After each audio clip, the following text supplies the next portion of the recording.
In today's video, I'm going to teach you how to export all contacts from Salesforce. To get started, sign in to your Salesforce account. Once you're logged in and on the main Salesforce screen, look to the top left corner for the app launcher. This is the grid icon that lets you quickly navigate between different areas of Salesforce. Click that icon, then use the search bar to type in contacts.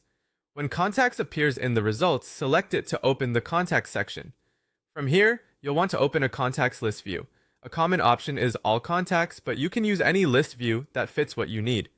This part is important because the list view determines what you're currently looking at, and in some cases, that affects what you can export. If your goal is to export every available contact, make sure you're in the broadest view possible before continuing. Once the list is open, look for the export button. If your Salesforce setup allows exporting from this screen, you should see it near the top of the page. Click Export to continue.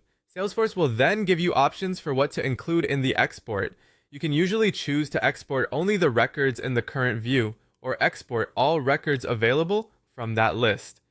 If you need a complete contact export, choose the option that includes all records rather than just the visible page or filtered selection. Next, select the file format. The recommended choice here is CSV, since it works well with Excel, Google Sheets, and most spreadsheet tools. CSV is also a good format if you plan to sort, filter, clean up, or share the data later.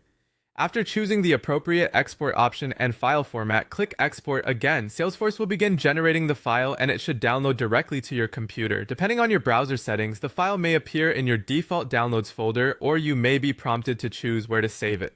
Once the download is complete, open the CSV file in Excel, Google Sheets, or another spreadsheet application.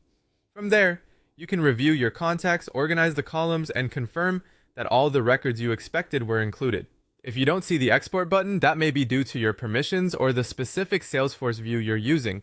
In that case, you may need to switch list views or check with your Salesforce administrator. And that's how to export all contacts from Salesforce.